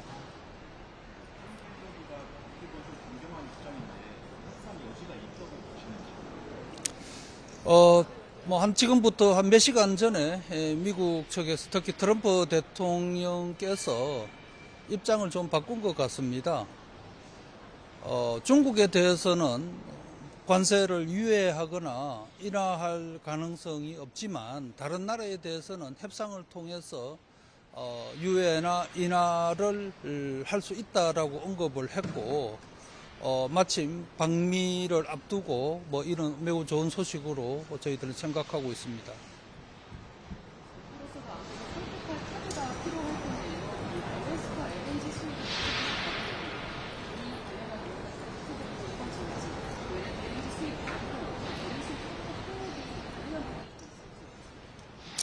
우리나라는 세계에서 LNG를 가장 많이 수입하는 국가 중에 하나이고 에너지 안보 측면에서 이 미국산을 늘려 나가는 문제는 그동안에 내부적으로 협의가 많이 되어 왔던 거고 어쨌든 그 미국의 관세를 줄여 나가기 위해서는 미국의 무역 수지 우리가 보면 우리 입장에서는 흑자죠. 흑자로 규모를 줄여야 되는데 수출을 줄이기는 어렵고 수입을 늘려야 되지 않겠습니까? 그런 측면에서 무역 수지 문제를 해소하기 위한 여러 가지 패키지를 검토를 많이 해왔습니다. 리더십 고백인 상태인데 이런 시점에서 대미 협상에 좀 걸림돌로 작용하진 않을지. 한덕수 대통령 권한 대행 및 총리께서 통상정책 분야에 정말로 정통하신 분이고 또 기회가 있을 때마다 대미 통상 문제에 대해서 지침을 주고 계십니다. 또한 미국과의 관계에 특히 그 상무부나 USTR과의 관계에 있어서 강요급에서 본다면은 우리나라보다도 더 친밀한 관계를 유지하고 있는 나라는 없는 것 같고요. 또한 그 실무급에서도 그동안에 다양한 채널을 통해서 협의를 해왔습니다. 그렇기 때문에 이러한 어떤 그 현재 주어진 여건에서 여러 채널을 이용을 해서 미국과의 관세 문제를 해결하고 국익을 극대화시키는 통상 정책 결과를 도출하도록 노력하겠습니다. 추가 품목 관세도 예고된 상태인데요. 이 품목 관세도 이번 좀 논의 테이블에 오를 예정인지, 또 자동차나 철강 등 이미 관세가 부과된 그런 품목들도 이번 논의 테이블에 오를 예정인지 어떻습니까? 철강, 자동차, 반도체 모두 우리나라의 주력 수출 품목이고, 철강과 자동차에 대해서는 이미 25%가 발표가 되어졌고, 이 부분은 이번 방미길에 반드시 협의를 할 수밖에 없고, 반도체를 포함한 또 다른 조치에 대해서는 미국 측 동향을 열심히 탐색하도록 하겠습니다. 한미 FTA가 지금 무효화 얘기도 나오고 있는데 조약상도 안건에 오를 수 있는 걸까요? 지금까지 미국 측에서 한미 FTA를 딱 특정해서 개정을 언급한 적은 없었습니다. 하지만 우리 입장에서는 다양한 가능성을 열어놓고 지금 대책을 준비를 하고 있고, 앞으로 어떤 상황이 전개되더라도 적극적으로 대응을 해서 국익 극대화 통상을 이끌어내도록 하겠습니다. 정부에서 굉장히 장학교로 우리의 대미 관세는 사실상 0%라는 걸 굉장히 강조를 많이 해오셨잖아요. 근데 이번에 트럼프 대통령은 우리나라의 대미 관세는 60%라고 얘기를 했는데 도대체 무엇 때문에 우리 정부가 그런 설득 비용에 반영되지 않았는지, 앞으로 만약에 협상 과정에서 어떤 점을 더 주안점을 두고 설득을 하실 건지. 미국 내에서도 이번에 트럼프 대통령이 계산한 관세율은 이거는 참 납득하기 어렵다라는 지적들이 많았습니다. 트럼프 대통령도 발표할 때 a kind of tariff calculation 이렇게 얘기를 했거든요. a kind라는 거는 이를테면은 이런 본인도 이론적으로는 설명하기에 한계가 있다라는 거를 인식을 했던 것 같고, 근데 중요한 거는 이제 무역 수지 미국 입장에서 보면은 적자 규모를 분자로 하고 수입액을 분모로 하다 보니까 우리나라가 상대적으로 미국에 대해서 무역 수지 흑자 규모나 비율이 높았기 때문에 그런 거다. 이제 그렇게밖에는 설명이 안 돼요. 그래서 저희들이 이 부분에 대해서는 정말 유감을 이미 표명을 했고, 이번에도 한미 FTA가 이행된 지 12년이 지난 이런 국가한테 그렇게 이 높은 관세율을 미국 측에서 계산한 것은 이것은 문제가 있다라는 것을 제기를 할 겁니다. 예, 감사합니다. 네, 정인교 산업통상자원부 통상교섭본부장의 이야기를 들어봤습니다. 상호관세를 비롯한 조치에 대해서 미 상무부와 협의할 것이다라고 밝혔고요. 우리가 불리한 조치를 받지 않을 수 있도록 협의할 것이다라고 했습니다. 또 미국이 중국 이외의 다른 나라의 협상 가능성을 언급한 것을 긍정적으로 본다고 언급을 했고요. 한미 FTA도 미국이 아직은 언급을 하진 않았지만 가능성을 열어놓고 대비하겠다라고 밝혔습니다. 자, 정인교 본부장은 잠시 뒤 미국 워싱턴 DC로 향하는데요. 출국 상황 자세히 전해드렸습니다.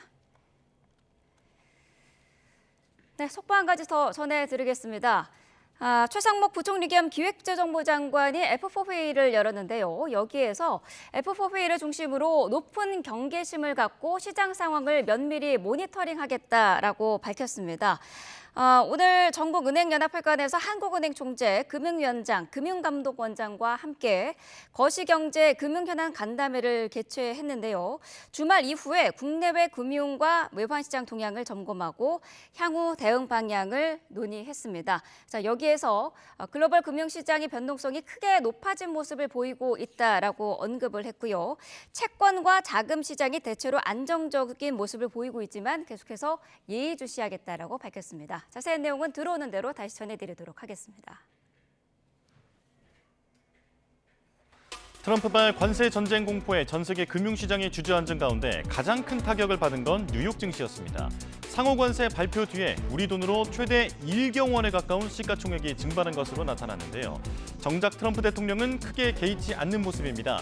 지난 6일 골프를 친 뒤에 소셜미디어에 이렇게 사진을 올리는가 하면 대회 승리 소식을 전하며 이기는 건 좋은 일이라고 여유를 부렸는데요. 그러면서 SNS엔 관세 확신을 다시 드러냈습니다. 막대한 무역 적자를 해결할 유일한 방법은 관세라며 언젠가 사람들도 관세가 아름다운 것임을 깨닫게 될 것이라고 말했습니다. 이를 대가로 한 증시 폭락의 기준선은 어디까지인지 기자가 묻자 멍청한 질문이라고 맞받아쳤는데요. 그러면서 뭔가를 바로잡기 위해 약을 먹어야 할 때도 있다며 세계 시장 경제의 혼란을 과도기로 여기는 시각을 다시 드러냈습니다. 미국 내에서도 물가 상승 우려가 커지는데 전혀 다른 처방을 내놓고 있는 트럼프 대통령. 어제는 유가와 금리, 식품 가격이 모두 하락하고 있다며 인플레이션은 없다고 주장했습니다. 관세로 매주 수십억 달러를 벌어들이고 있다며 인플레이션 우려를 단박에 일축했는데요. 이런 대통령의 관세 사랑을 경제 참모들도 한 목소리로 옹호하고 있습니다. 러트닉 상무장관은 관세로 세계 각국의 갈취를 끝내야 한다고 말했고 나바로 백악관 고문은 주식시장이 폭락하자 팔지 않으면 된다며 트럼프 임기 내 다우지수가 5만에 도달할 것이라 공언했습니다. 베센트 재무장관도 모두가 주식시장만 보는데 유가는 15% 떨어졌다며 관세가 인플레이션을 유발하지 않는다고 주장했죠. 미국 곳곳에서 반트럼프 시위가 이어지고 재계의 우려도 커지고 있지만 트럼프 행정부 내에서 브레이크를 찾기는 당분간 어려워 보입니다. 이렇게 확고한 관세 방침에 우리 식음료와 화장품 수출도 먹구름이 끼었습니다. K컬처 바람을 타고 미국 시장에 상당히 빠르게 진출했는데 가격 경쟁력에서 밀릴 위기에 몰린 겁니다. 오동건 기자입니다. 편의점에서 라면을 고르는 외국인 관광객. 한국 라면의 매운맛에 반했습니다. I think it's a good food to eat like when you want it to eat something like at night or something like that for snack. 라면 열풍을 타고 올해 1분기 K푸드 수출은 역대 최대치를 기록했습니다. 특히 미국 시장은 라면만 32.3%가 늘며 큰 성장세를 보이고 있습니다. 그러나 미국의 25% 상호 관세가 적용되면 잘 나가던 라면 수출도 일부 타격을 피할 수 없을 것으로 보입니다. 미국 캘리포니아주에서 2개의 공장을 운영하며 미국에 공장 추가를 계획하는 농심은 관세 영향이 적지만 미국 공장이 없는 삼양식품은 비용 증가가 예상됩니다. So it could affect the places with actual Korean food in the bigger cities. 지난해 미국 수출 19억 달러, 역대 최고치를 기록한 화장품 수출도 불안하기 마찬가지. K뷰티는 미국 수입 시장의 22.4%를 차지하며 프랑스를 밀어내고 1위에 오를 정도로 빠르게 성장했습니다. 화장품 산업 특성상 마케팅 비용 비중이 높아 가격을 올리지 않고 대응할 수 있다는 분석도 있지만 최근 국내 기업들이 북미 시장 개척에 더욱 공을 들이고 투자해온 만큼 어느 정도 타격은 피할 수 없어 보입니다. 한국은 저가인데 품질이 좋아서 주로 10대, 20대를 타겟팅했었거든요. 그랬는데 25% 상호관세가 부과돼서 가격이 올라가게 되면 10대, 20대가 구매를 할 수가 없게 돼가지고 K-팝과 드라마 등 우리 문화 인기를 타고 급성장 중인 K-라면과 K-뷰티. 이 잘 나가던 두 산업이 트럼프 정부의 관세 정책에 발목이 잡히는 것은 아닌지 시장의 우려가 커지고 있습니다. YTN 오동건입니다. 삼성전자가 올해 1분기 시장 기대치를 웃도는 깜짝 실적을 냈습니다. 반도체 부진 속에 스마트폰 판매 호조가 실적을 견인한 것으로 분석되는데요. 경제부 취재기자 연결합니다. 최양 기자, 올해 1분기 삼성전자 실적 어떻게 나왔습니까? 네, 삼성전자의 올해 1분기 영업이익은 6조 6천억 원으로 잠정 집계됐습니다. 지난해 같은 분기보다 0.15% 감소한 수준입니다. 시장에선 5조 원 수준으로 예상했는데 이를 훨씬 웃도는 수치입니다. 매출은 79조 원으로 지난해 같은 분기보다 10% 가까이 증가했습니다.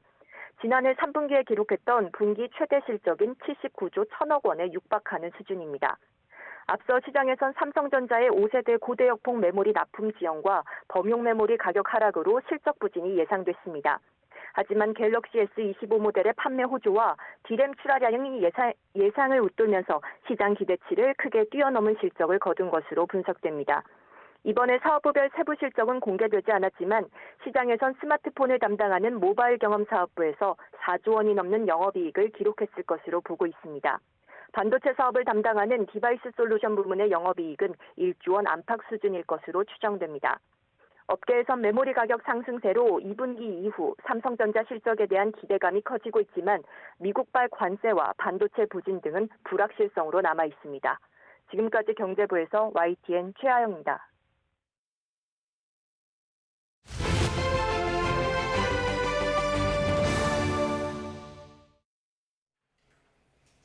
윤 전 대통령의 내란죄 첫 형사재판이 다음 주 월요일에 열립니다. 공천개입 의혹을 함께 받고 있는 김건희 여사 소환 조사도 본격화하고 있는데요. 이고은 변호사와 내용 살펴보겠습니다. 어서 오십시오. 안녕하세요. 네. 자, 윤석열 전 대통령의 내란죄 첫 형사재판이 다음 주 월요일에 시작하는데요. 재판에 직접 출석할지도 관심인데 포토라인 가능성도 있을까요? 네, 그간 전직 대통령들의 재판을 좀 살펴보면요. 특히 첫 번째 재판만큼은 포토라인에 섰고 또 재판의 앞부분이 생중계되기도 했습니다. 그래서 윤 전 대통령에 대해서도 첫 재판 때 피고인이기 때문에 당연히 출석을 해야 되고요. 다만 최소한의 경호, 경비 부분은 지원이 되기 때문에 경호, 경비 문제로 포토라인에 서지 않을 가능성은 있지만 아마 이 부분 관련해서는 윤 전 대통령과 이 재판부에 좀 논의가 필요할 것 같고요. 아마 이르면 이번 주 중에는 포토라인을 실제로 설치할지 또 윤 전 대통령이 재판을 하는 모습을 생중계할지 이런 부분들에 대해서 해당 재판부에 어떤 통보가 있을 것으로 예상이 됩니다. 네. 자, 그런가 하면 검찰이 직권남용 혐의를 추가 기소하는 것을 검토 중이다라고 하는데 지금 윤 전 대통령이 불구속 상태 아닙니까? 이 네. 추가되면 조사가 가능할지도 궁금한데요. 현재 지금 직권남용 혐의로 추가 기소될 가능성이 높다라는 전망이 나오고 있는데요. 그렇지만 이 직권남용이라는 것은 이 내란 수괴 혐의와 제명은 다르지만 같은 사실관계를 두고 있습니다. 즉 12월 3일에 선포했던 이 비상계엄 당시에 행사했던 윤 전 대통령의 권한 행사가 과연 직권을 남용해서 권리 행사를 방해했던 것인가라는 부분이기 때문에 결국 현재 재판이 진행되고 있는 공소사실과 그 기초적 사실관계가 동일합니다. 따라서 이 부분에 대해서는 사실상 추가 조사가 필요하지 않다라고 저는 판단을 하는데요. 예. 이미 나왔던 많은 증거들과 또 김용현 전 장관 등 공범의 조서를 통해서도 이미 12월 3일에 있었던 일이 내란이라든지 혹은 직권남용이라든지 이 부분에 대해서 검찰에서는 기소할 수 있을 정도의 입증은 어느 정도 이루어졌다라고 보여집니다. 물론 최종적인 판단은 법원이 할 것이지만 검찰로서는 더 이상 추가적으로 대면 조사를 통해서 12월 3일에 있었던 일에 대해서 더 사실하게 확인이 필요한 부분은 없다라고 보여지거든요. 결국 현재 받고 있는 내란 우두머리 혐의와 그 기초적 사실과 공소사실이 유사할 것으로 보여지기 때문에 검찰에서는 무리해서 대면 수사를 요구하기보다는 빠른 시간 안에 이 직권남용 혐의에 대해서 추가 기소를 하고 지금 윤 전 대통령의 이 내란 수괴 혐의가 첫 번째 공판을 지금 앞두고 있는 만큼 빠른 시간 내에 내란 부분에다가 이 병합을 시켜야 됩니다. 이것이 피고인인 윤 전 대통령에게도 훨씬 더 유리한 부분이거든요. 그래서 아마 소환 조사 없이 직권남용 부분을 추가 기소할 가능성이 높지 않을까 조심스럽게 추측을 해봅니다. 예. 자, 그런다면 명태균 씨 공천 개입 의혹에 대한 수사도 이제 시작이 될 것 같은데 윤 전 대통령과 김 여사가 검찰 소환을 받을 수 있다라는 전망이 나오고 있습니다. 어떻게 전망이 되나요? 네, 지금 이 해당 혐의는요, 이른바 명태균 게이트라고 불리고 있는 이 수사의 연장선이다 이렇게 보시면 될 것 같습니다. 창원에서 서울중앙지검으로 이 명태균 게이트 사건이 이관이 되었죠. 그리고 현재 김 여사에 대해서 소환 통보가 간 상황이다라는 보도 내용이 나오고 있는데요. 이 사건 내용을 간략히 설명을 드리면 윤 전 대통령이 이제 대선에 출마를 했을 당시에 그때 당시에 명 씨가 실질적으로 운영하는 여론조사 업체로부터 무상으로 80여 회 이상의 이 여론조사를 받았다라는 겁니다. 그리고 그 대가로 김영선 전 의원의 공천에 윤 전 대통령 부부가 개입을 했다라는 의혹을 받고 있는 것인데요. 이 때문에 2022년 당시에 윤 전 대통령과 명태균 씨가 통화하는 녹취 파일이 국민들께 공개되기도 했습니다. 그래서 이 부분에 대해서 정말 그 통화 녹음이 공개될 만큼 증거가 확보된 상황이었는데 그런데 윤 전 대통령에 대한 소환 통보가 이루어지지 않았죠. 그래서 그때 당시에는 윤 전 대통령이 현직 대통령 신분이었기 때문에 이 해당 범죄로 수사는 가능하지만 기소는 실질적으로 어려웠습니다. 불소추 특권을 가지고 있기 때문인데요. 때문에 그간 윤 전 대통령 부부에 대한 수사는 본격적으로 이루어지지 않고 이 명태균 씨와 김영선 전 의원만 구속되었고 기소가 되어서 재판을 받고 있는 상황입니다. 그런데 현직 대통령 신분이 박탈됐기 때문에 일단은 지금 영부인이었던 김건희 여사부터 소환을 하고 있는 것으로 보여지고요. 지금 일부 보도 내용에 따르면 사실상 지난달 초부터 서울중앙지검 특별수사팀에서는 김건희 여사에게 소환이 조사가 필요하다라는 것을 통보를 한 것으로 알려지고 있고요. 아마 조만간 조사가 이루어질 것 같습니다. 이번에는 제3의 장소가 아니라 검찰청사로 불러서 이 통상의 방법으로 소환 조사할 것으로 보여지는데요.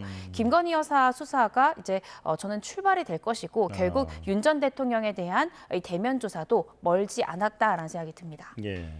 자, 그런데 예전에 명품 가방 수수 의혹이었을 때는 이제 따로 출장 조사를 했었는데 이번에는 전망되는 것이 직접 소환을 검찰청사로 부르겠다라는 의지를 얘기를 했었는데요.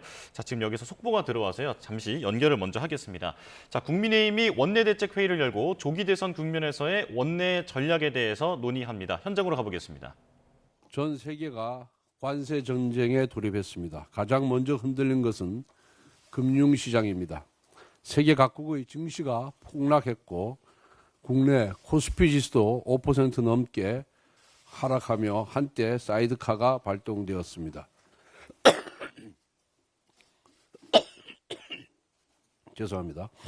환율도 크게 요동치고 있습니다. 원 달러 환율이 33원 이상 급등하며 5년 만에 최대 폭으로 상승했습니다.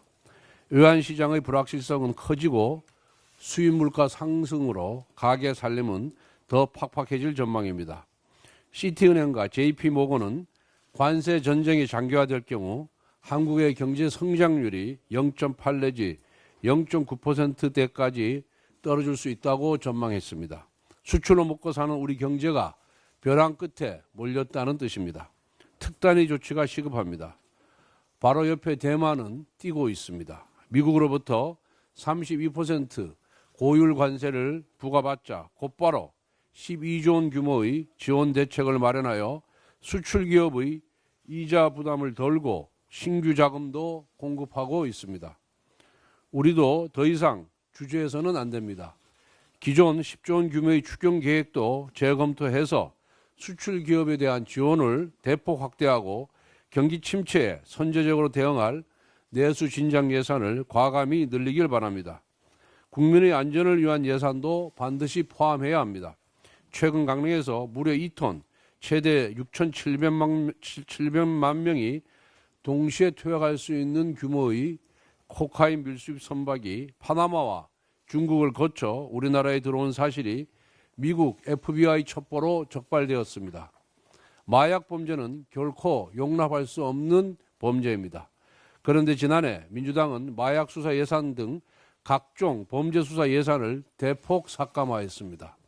이러한 열악한 환경에서 수사 성과만을 거듭 요구하는 것은 무책임한 일입니다. 국민을 지키는 민생 범죄 수사 예산 복원 역시 이번 추경에 반드시 반영되길 바랍니다. 민주당에 촉구합니다. 추경만큼은 정치인 개인의 사욕이나 당리당략이 아니라 오직 민생과 국익만을 바라보며 처리해야 합니다.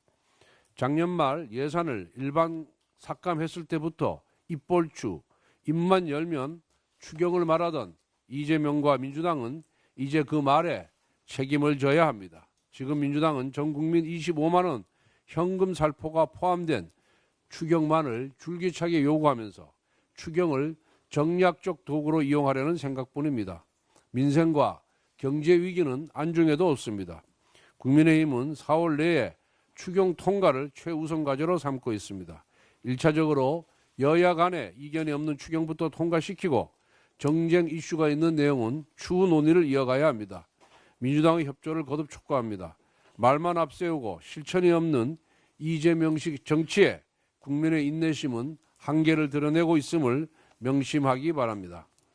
지난 6일 우원식 국회의장은 대선과 동시에 개헌을 위한 국민투표를 하자고 제안했습니다.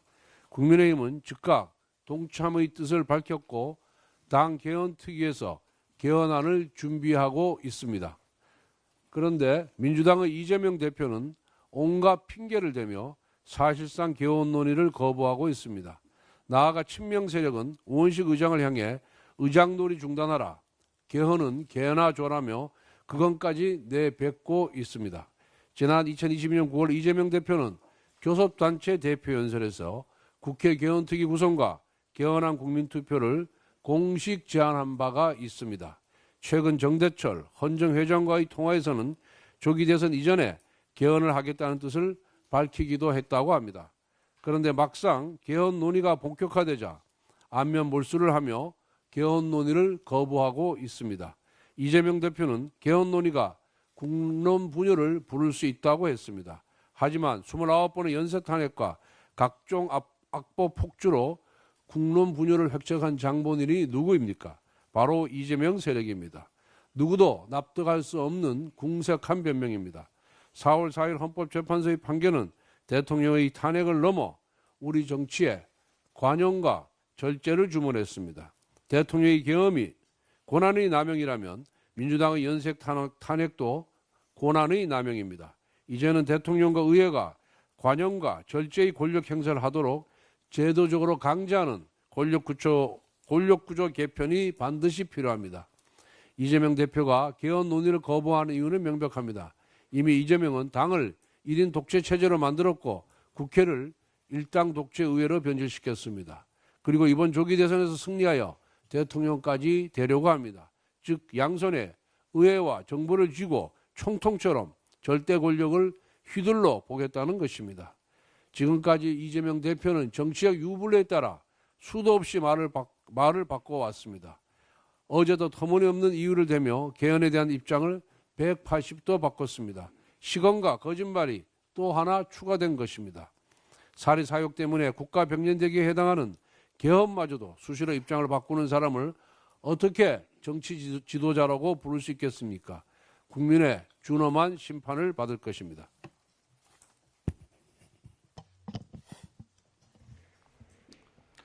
네, 국민의힘 권성동 원내대표의 모두 발언 들어봤습니다. 증시와 환율 등 엄중한 경제 상황에 대해서 먼저 언급하면서 추경 등의 적극적인 대응이 필요하다고 강조했고요. 이 부분에 민주당의 협조를 당부했습니다. 자, 그리고 개헌에 대해서도 국민의힘이 준비 중이라면서 이 역시 민주당의 협조를 당부했습니다. 자, 잠시 뒤 9시 30분에는 민주당도 원내대책회의가 열리는데요. 이 소식도 저희가 전해드리겠습니다. 자, 그리고 증시 어제 폭락했었는데요. 오늘은 상승 출발하고 있다고 합니다. 개장 현황 바로 살펴보겠습니다. 자, 어제 우리 증시는 매도 사이드카가 발동될 정도로 급락했었죠. 하지만 오늘은 분위기가 다릅니다. 코스피는 2%, 그리고 코스닥은 2.3% 정도 상승하면서 출발하고 있습니다. 코스피는 2,377포인트를 지나가고 있고 코스닥은 666포인트를 지나가고 있습니다. 자, 조금 전에 발표된 삼성전자의 1분기 잠정 실적이 시장 예상치를 크게 상회한 점, 그리고 또 조금 전에 정인교 통상교섭본부장이 중국을 제외한 다른 나라의 관세를 미국이 조정할 가능성이 있다고 언급한 점 등이 지금 시장에 긍정적으로 영향을 미치는 것으로 분석이 됩니다. 자, 하지만 환율은 원달러 환율은 1,470원대로 단숨에 치솟았는데요. 원엔 환율도 어제 기준으로 보면 장중에 1,000원을 넘을 정도로 치솟았습니다. 자, 지금은 993원 정도를 기록하고 있는데요. 글로벌 금융시장에서 원화가 위험 자산으로 분류되기 때문에 지금 약세가 더욱 심화되고 있는 상황입니다. 조금 전 마감한 뉴욕 증시는 혼조세를 보였는데 우리 시장은 오늘 어떻게 반응할지 주목됩니다. 증시 관련 속보는 들어오는 대로 전해드리겠습니다. 이고은 변호사와 대담 조금 더 이어가겠습니다. 자, 조금 전에 김건희 여사의 소환 조사는 이번엔 출장 조사가 아니라 검찰 청사로 부를 것으로 보인다, 이렇게 정리를 하고 넘어가겠고요. 자, 그리고 지금 윤 전 대통령이 파면이 됐지만 5년간 경호는 받을 수 있다고 하는데, 그렇다면 김성훈 차장 같은 이 현재 지금 경호 인력들이 그대로 따라가게 되는 겁니까? 그 부분에 대해서 아마 경호처 내부에서 이제 지정이 이루어지고 논의를 할 것으로 보여지는데요. 최소한의 경호 경비가 이루어지는 만큼 아마 윤 전 대통령이 형사재판에 출석을 하거나 할 때는 이 최소한의 이 안전을 위한 경호 경비는 유지될 가능성이 높아서요. 만약 윤 전 대통령이 포토라인에 선다라고 하면 일부 제한된 경호 경비는 계속될 것이다, 이렇게 예상을 해볼 수 있을 것 같습니다. 예, 자, 5년간 경호 이 부분도 조금 세부적인 게 궁금합니다. 현직 대통령 신분에서 받았던 수준의 경호를 그대로 받는 건가요? 그렇진 않습니다. 정말 말 그대로 최소한의 경호 경비고요. 그리고 이제 기본적으로 5년의 경호 경비가 제공이 되지만 만약에 예외적으로 필요할 경우에 추가로 한 차례, 즉 최장 10년간 경호 경비를 받게 되는 것이고요. 현직 대통령으로서 받는 최고 수준의 경호 경비와는 달리 이 최소한의 정도에 불과하다, 이렇게 이해하시면 될 것 같습니다. 예, 자, 윤 전 대통령이 파면되면서 대통령 기록물 이관 작업도 시작됐습니다. 그런데 비상계엄 관련 문헌들이 비공개 기록으로 묶일 가능성이 있기 때문에 지금 이 부분에 관련해서 어떤 법안을 하자라는 목소리까지 나오고 있거든요. 지금 현행법 아래서는 어떻게 조치를 할 수가 없는 건가요? 모든 것은 다 한덕수 권한대행의 손에 달렸다, 이렇게 이해하시면 될 것 같습니다. 예. 대통령 기록물에 관한 법률이 있는데요. 해당 법률상 원래 원칙적으로는 대통령 기록물은 공개하는 것이 원칙입니다. 다만 예외적인 경우에는 대통령 지전 기록물로 해서 보호, 즉 열람 복사를 허용하지 않을 수 있는데요. 그 지전 기록물로 지정을 할지 여부는 현재 윤 전 대통령이 파면된 상황이기 때문에 한덕수 대통령 권한대행이 지정 여부를 결정하게 됩니다.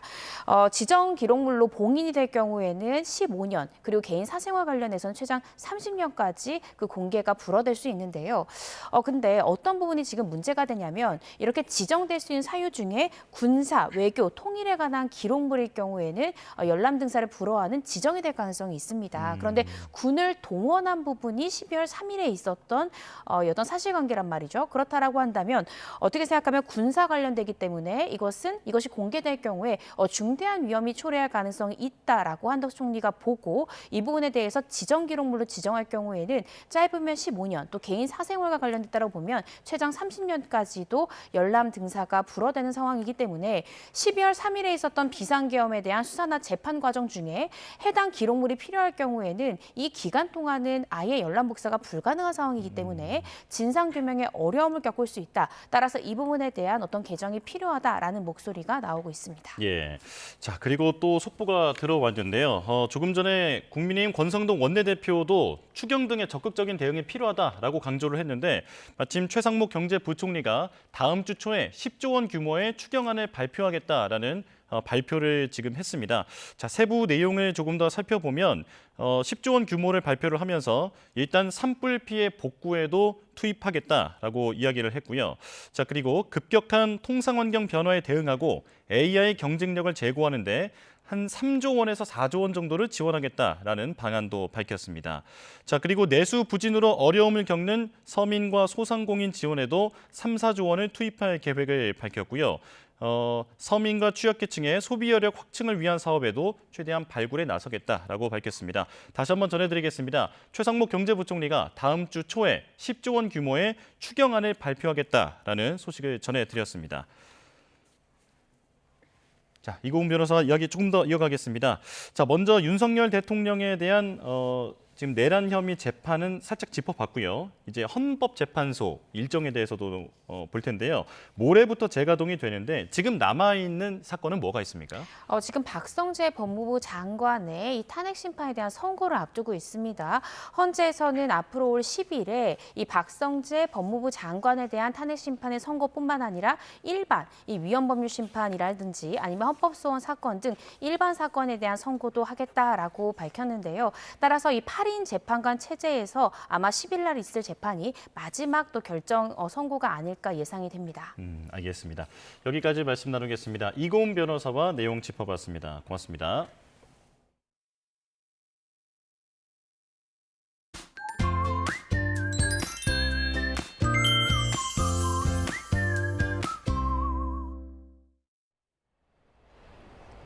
봄 기운 가득한 벚꽃의 계절입니다. 이미 충청 이남 지역에서는 벚꽃이 대부분 만개를 했고요. 서울 등 수도권에서도 곧 벚꽃이 절정에 달할 걸로 보입니다. 오늘 낮 동안도 따뜻해서 어제처럼 꽃 구경하기 좋겠는데요. 다만 야외 활동하실 때는 화재 사고와 미세먼지에 주의가 필요하겠습니다. 특히 영남 지역을 중심으로 건조한 대기의 강풍이 불면서 산불 위험이 크겠고요. 또 서쪽 지방에서는 점차 황사로 공기가 탁해지겠습니다. 오늘 아침 중부지방에서는 구름과 안개로 하늘빛이 다소 흐린데요. 수도권에서는 스모그와 황사로 공기까지 탁합니다. 앞으로 황사가 계속 유입되면서 그 밖에 서쪽 지방에서도 미세먼지 농도가 한때 나쁨 수준으로 짙어지겠는데요. 나오실 때는 미세먼지용 마스크 챙기셔야겠습니다. 해가 떠오르면서 하늘은 차차 맑아지겠습니다. 다만 고온의 강풍이 겹치면서 불이 번지기 쉽겠는데요. 특히 어제 추가 산불이 발생한 영남 지역은 건조특보 속에 오늘도 산불 위험이 가장 높겠고요. 그 밖에 전국에서도 오후까지 바람이 초속 15m 이상으로 강하게 불겠습니다. 오늘 출근길에도 큰 추위 없었는데요. 한낮에는 대부분 지역이 20도를 웃돌면서 따뜻하겠습니다. 서울 한낮 기온 19도, 광주 22도, 대구 23도 보이겠습니다. 이번 주 곳곳에 봄비 소식이 잦습니다. 내일부터 모레 사이 그리고 주말에는 전국에 비가 내리겠는데요. 이 벚꽃은 일찍 떨어질 수 있겠지만 건조함을 달래줄 단비가 되겠습니다. 내일 내리는 비는 오후에 서쪽 지방부터 확대해서 모레까지 산발적으로 이어지겠습니다. 내일 전국에 비 예보가 있지만 산불 위험이 큰 영남 지역은 저녁이 되어서야 비가 시작될 것으로 보입니다. 그 전까지는 메마른 날씨가 이어지는 만큼 계속해서 불씨 관리에 각별한 주의가 필요하겠습니다. 지금까지 서울 상암동에서 YTN 고은지입니다. 네, 뉴스업 화요일 순서 마칩니다. 내일 다시 뵙겠습니다. 고맙습니다.